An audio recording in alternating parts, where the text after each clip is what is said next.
I'm Jeff Philbin, and this is Dinner DeeAs, your daily source for new ideas for what to cook today. Our favorite recipes from some of our favorite restaurants, from how to make the ultimate meatloaf to a fresh take on Salisbury steak, plus a ribeye, but from a bison.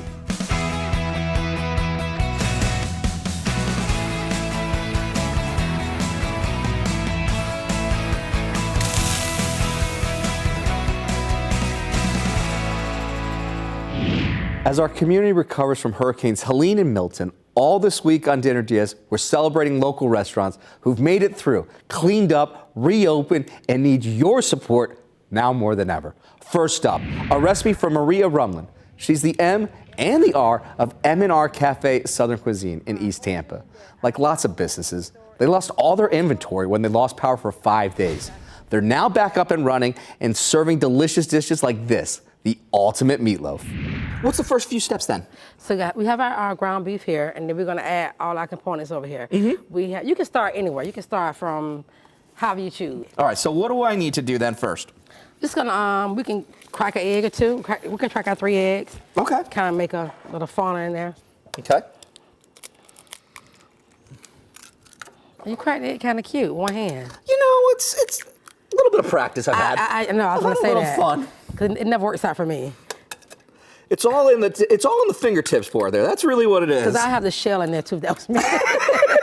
No, what's that part? Right. All right. What's next then? We're gonna do the cheese. Okay. Now, what types of cheeses are going in here? This is like a pomegranate grated cheese. Okay. And this is going to just go right over the eggs? Right inside. Okay. Yeah. You can do your fresh grade your own, or you can just buy it grated in the bag. Okay. We're just looking for the flavor in that cheese. Very good. And it also probably brings a nice little bit of saltiness behind it as well. So yes. Get that little flavor. We want to go all in? All in. Why not? I love it already. All right. Then we're going to do our cornflakes. Cornflake. Now that's a unique ingredient here. Cornflakes. Walk me through a little bit of the reason behind the cornflakes. Cornflakes is very old school. It's a great binder. What's next then? As we can do our breadcrumbs. Okay. Then we're going to add in our M&R Catering Cafe. We have our own spices. Ooh, so this is like the proprietary blend here. Yes. This is the secret blend. It's a beef seasoning. I advise, if you're going to try to make this meatloaf, you have to go to our website and order this beef seasoning. And then last but least, we have some, you can saute your veggies if you want to, but they're going to cook anyways inside the meatloaf. Okay. Just some tricolor peppers and some diced onions. Okay. And that's really all you need for all your components of your meatloaf. So now you're just gonna mix. Now we're just gonna mix, all right. Do you want to try and take it out the bowl to mix it? I might have to. I mean, like, this is jam-packed with so much. I don't even know how I'm gonna even get my fingers around this. So, I mean. We can kind of mix it up some and then put it on the board. I might even have to take a little bit more This is the fun part right here. This is the fun part. This is where it's like the whole like, hey, invest in like the big bowl so that way then you can just like bring it all in. The big bowl, yeah. You know that this is like gonna be absolutely fantastic. We have all of this coming together here. Yeah, it's gonna give a great flavor. I can already see it. Now, is there, you know, it's actually kind of therapeutic too. That's one of the great things about like a meatloaf. It's like going to pottery class, right? It kind of is. It's like a little bit like just kind of like there's a sense of tranquility that comes through with it. It's a chance to make a mess that's acceptable. But it's a good messiness to have, like, you know. I think like a messy kitchen is a kitchen that you know is going to be having some good flavors happen. But clean as you go. You have to. Yes. You have to. So just want to get it all mixed in together. Very mixed in together. All right. Is this where you need it to be mixed? Do you think I've done a good job mixing it? Because you can just take it, let's take it all out the bowl. Oh, we're going all out now. We're going. Yeah. See, now I see exactly. Now I guess it wasn't, I guess it wasn't acceptable. No. So. Because you want to get, it's okay to, you want to get all of it in there. It's preferred to have you like a big mixing bowl. See, this is how it's done. Yeah. This is the expert way of doing it and only doing it the right way. Right way. Okay. So we kind of got it all mixed in there. You're gonna have some pieces that fall out, but that's okay. All right. Yeah. So then we're gonna start now trying to form it. If you want it wider, if you want it longer, narrower, it's based on how you want it. If you want a basketball, we can make like this looks like literally it's like a basketball right now on this side. It's like I'm on to just like slam dunk it right now. So this water is a good method to smoothen out. Really? So walk us through for why the water is for there to smooth it out for you. Because it helps you smoothen the texture of the meat. See how you can get more of a even blend of the meat. Okay. So it's smoothing out that surface for you. Then you just kind of go like that. Okay. Just like a little baby. It is. I'm not gonna lie, I felt it, okay? It's like the weight of a baby right now. So you kind of make sure you got it. It's a Meatloaf baby. It's a healthy baby. It's the baby that we all want right now because I really just want to go straight into, like, you know. You pick your baby up. All right, I gotta pick my baby up. Yes. Okay. And put her in her bed right here. All right, so we're going right into the, hello, baby. Yes. I just feel like I want to rock the baby here.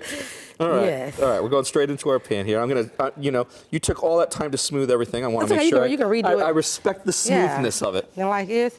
And you have some beef broth. We're going to take some, we have our garlic cloves. I'll take about 4 garlic cloves. And what we do is we just kind of push them in on top like this. Whoa there.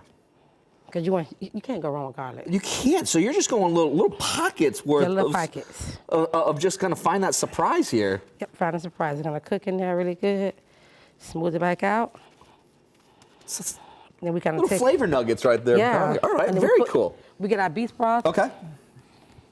We just kind of pour over that. And we pour over it. Okay, so it's going to hit. Okay, okay. And how much am I looking for? I mean, you tell me when I need to stop, because I'm going to just kind of keep going. I typically use the entire carton. Whoa, but my container is, my plate here is normally a little bigger than that. So yeah. But if you get something a little bigger, again, it's 5 pounds. So you can narrow it, you can cut it in half. Okay. You only use half of that container. Okay. But if not, I use this because what happens is it evaporates anyway as it cooks. Okay. And it's a great base for the gravy. Okay. All right. So then should I go a little bit more? Or, I mean, in your pan, so you go halfway up? Do you go? I do it. Normally it's in a pan a little bigger, but it never covers the complete meatloaf. Okay. So you can do a little more. A little bit more then. Okay. And that's it. We'll cover it, and we'll put some foil on top. Okay. We'll cook it at I do like 385, and we're gonna cook it for 2 hours. Okay. But we're gonna cook it an hour and a half covered.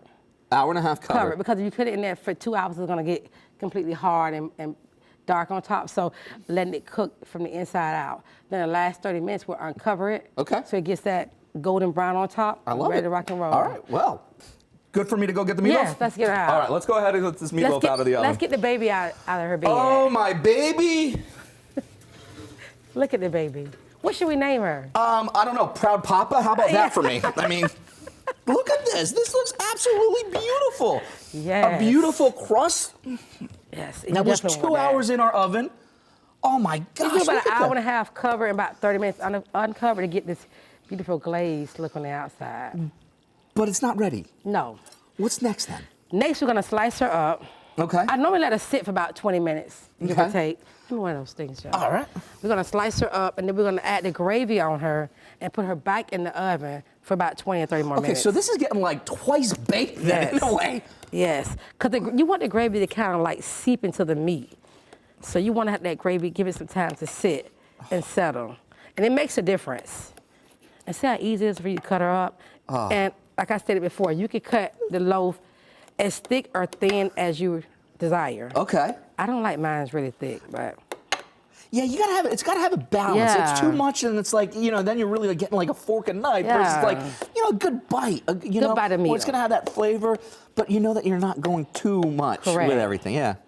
Just slice her up, and I kind of, once I get a slice, I kind of like separate it a little bit, and then we're gonna add the gravy.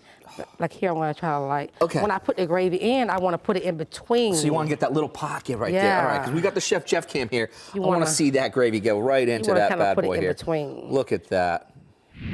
Head to DinnerDeeAs.com to grab the full recipe for Miss Maria's full meal of meatloaf, mash, and broccolini. We also have a link to our restaurant, which is open for business.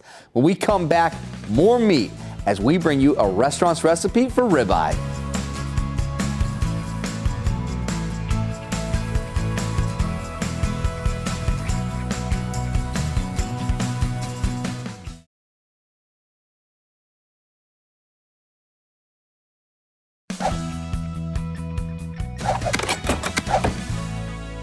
Welcome back to Dinner Diaz.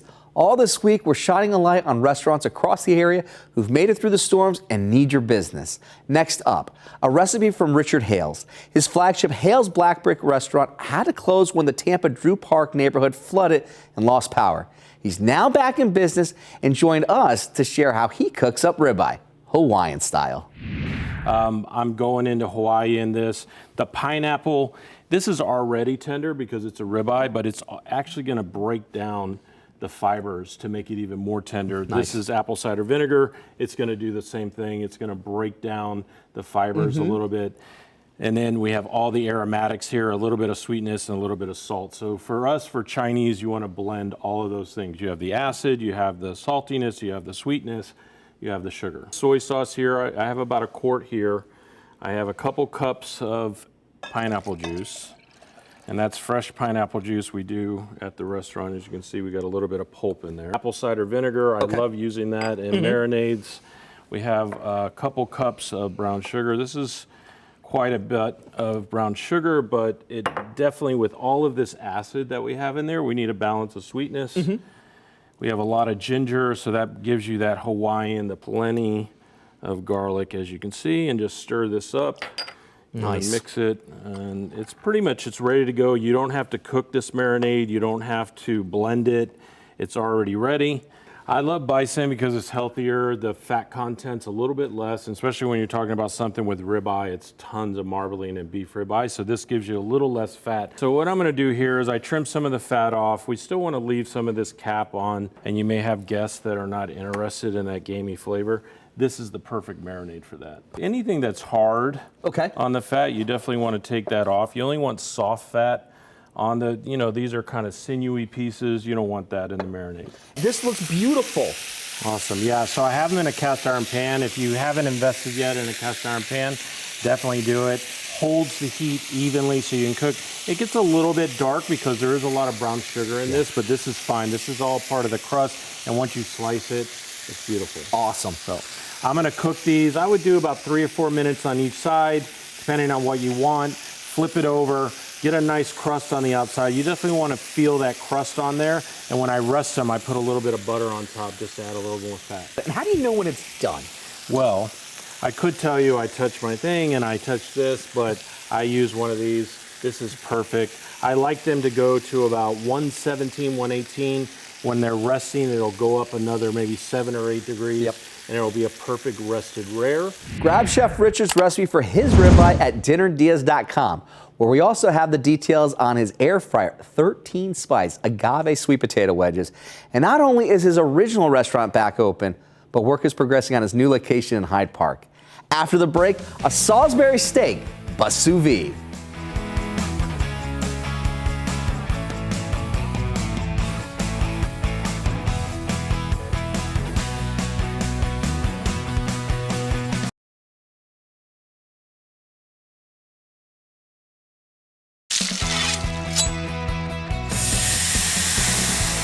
Next up, a visit from our friends at Bandit St. Pete. They reopened with a community cookout offering free food and a pay-what-you-can dinner in the aftermath of Hurricane Milton.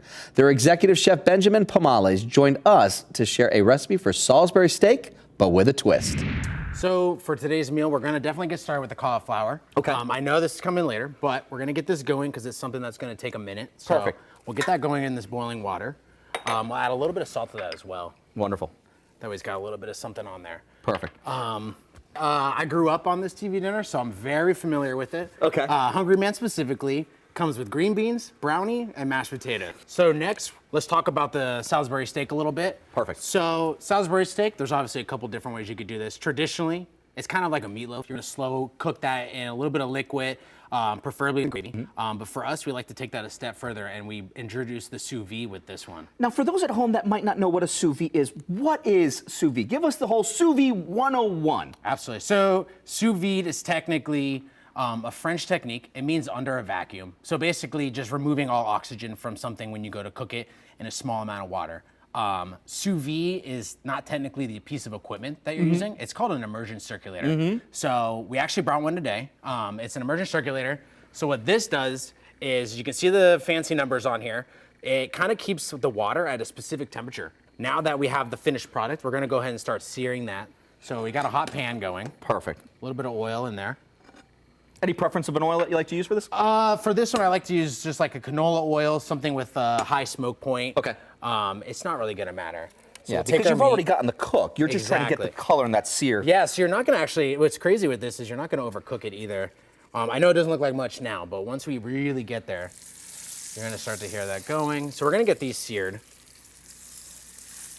We're gonna let that kind of ride for a little while. What's inside the blender though? So the blender, so this is gonna be for our sauce as soon as these come out. So what we've done is we've taken some plantains, we fried those, which you could bake, you could air fry, you could fry them in a traditional deep fryer, blend it, and then blend it with a little bit of water. And that's now become like our gravy. Yeah, exactly. So these are getting good color, so we're gonna go ahead and pull these off now Okay. while we have them so we can get our sauce going. So these are just gonna come out here and just chill. Nice. We don't wanna get rid of any of this because ultimately everything's going together, so we Totally. don't wanna lose this flavor. So we'll take some onions and we'll start kind of sweating these down. So we'll just let these kind of cook down. And for this one, we're actually gonna deglaze this with a little bit of rum. Okay. So I'm gonna go ahead and add the black pepper to this now. And don't be afraid of the black pepper. So now that we're getting some good color on this, we're gonna add a little bit of rum. And with this method, I'm not sure if you're gonna ask, but this does cook out the alcohol. So we're letting this reduce down just a little bit. We're gonna kind of see it a little bit syrupy. Okay. Traditionally with vanilla pod, they use heavy cream. I'm gonna use half and half. Go ahead and add a little bit of this as well. Okay. So let's see if we can get this out of there. Maybe use this. Gotcha. So we'll add some of this plantain. Cool. And now we're going to be adding in Yep, a little bit of that half and half. where I can see exactly why you want to be able to thin that part out of it, because it does have a thickness behind it, and it will thicken still, just that little bit. But this is going to be a nice little way to thin it out. And Yeah, still exactly. So you see, we're really starting to come together here.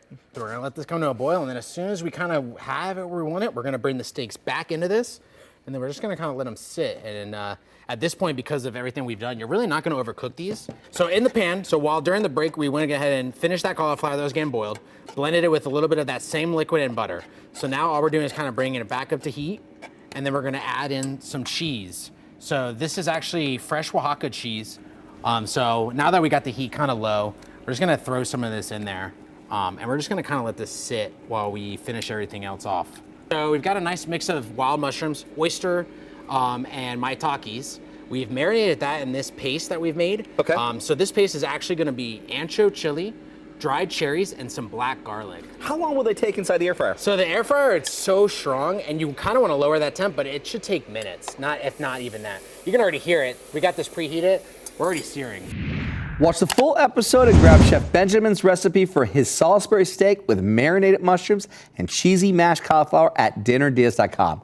After the break, we turn up the heat for a taste of India ahead on Dinner Deas.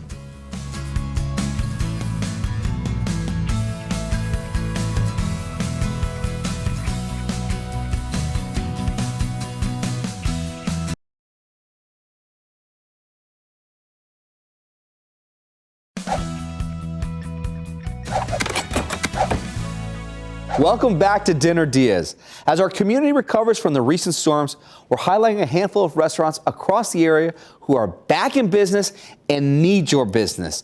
Next up, our friends from St. Pete's the Twisted Indian. They partner with St. Pete Youth Farm after Hurricane Helene to share free food with their community.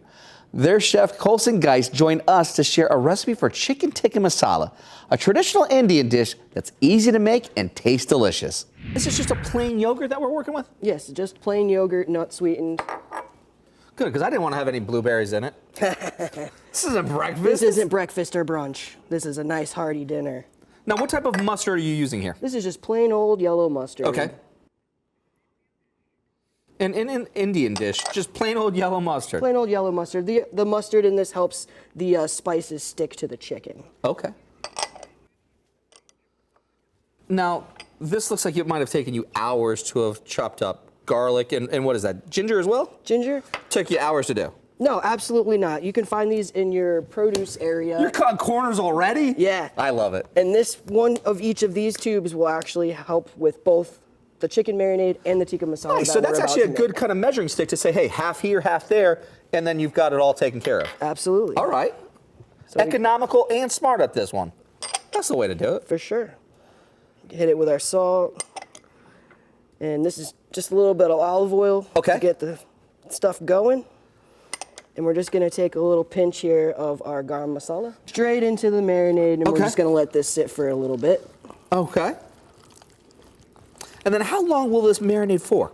Generally, we would do it like an overnight marinade, but this is something that you can also start with early in the morning and then have ready for yourself when you get off. All right, so now what's next? All right, we're gonna start with our tikka masala sauce. The base of it is San Marzano tomatoes. And then basically the same spices that we used before. We've got, chili powder here. We've got your smoked paprika. Okay. Some sugar will help with the acidity of these tomatoes. So we've got garlic and ginger paste that's going in there. Then we're gonna put 3/4 of a stick of butter in. Oh, because everything goes better with butter. Everything slides down better with that butter. I love it. Okay. All So right. I'm just gonna hit it with a little bit of kosher salt. Okay. You can actually go more or less depending on your flavor or your taste. Okay. So we're just gonna get this guy started. We're gonna cover it and let it simmer. What's next for our sauce then? Give it a nice little stir here. Make sure our tomatoes are nice and soft so we can blend that together. Okay. The next step we're gonna do here is grab our heavy cream and then we'll be able to blend this all up. Nice. So now we're just gonna get lost in our sauce here.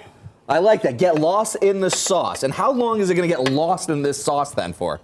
Pretty much this chicken's already cooked, so we just want it to just meld together for just a little bit. Grab that recipe from our friends at Twisted Indian at dinnerdeas.com, including how to make the best basmati rice.